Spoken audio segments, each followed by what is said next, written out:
ক্ষমতা দখলকে কেন্দ্র করে তৃণমূলের দুই গোষ্ঠীর মধ্যে বিবাদ। মেমারিতে গ্রেপ্তার 3। রবিবার পেশ আদালতে। মেমারিতে তৃণমূল কংগ্রেসের গোষ্ঠী বিবাদ নতুন নয়, এর আগেও মেমারিতে বহুবার তৃণমূল কংগ্রেসের গোষ্ঠী বিবাদ দেখা দিয়েছে। গোষ্ঠী বিবাদের জেরেই হাতির ঘটনাও ঘটেছে একাধিকবার। তবে এক্ষেত্রে ঘটনা মেমারি কলেজের ক্ষমতা দখলকে কেন্দ্র করে। সূত্র মারফত জানা গেছে, মেমারি তৃণমূল ছাত্র পরিষদের দুই গোষ্ঠীর মধ্যে এই বিবাদ।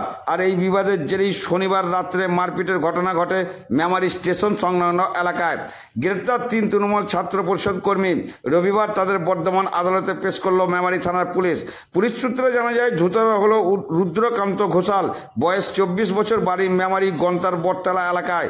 অর্ণব চৌধুরী, বয়স 22 বছর, বাড়ি কেন্না সংলগ্ন এলাকায়।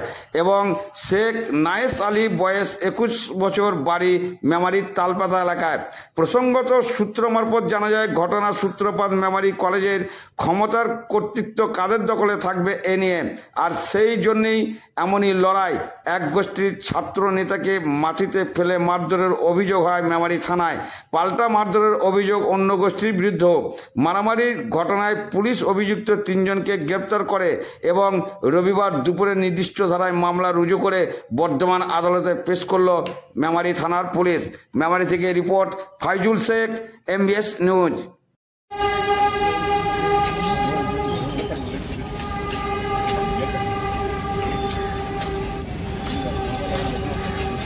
কোথায় আবার দেখো তার মানে খুঁজে পাওয়া মুশকিল। বালে বালিদা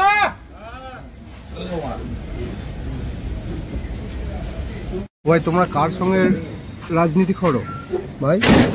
ও ভাই,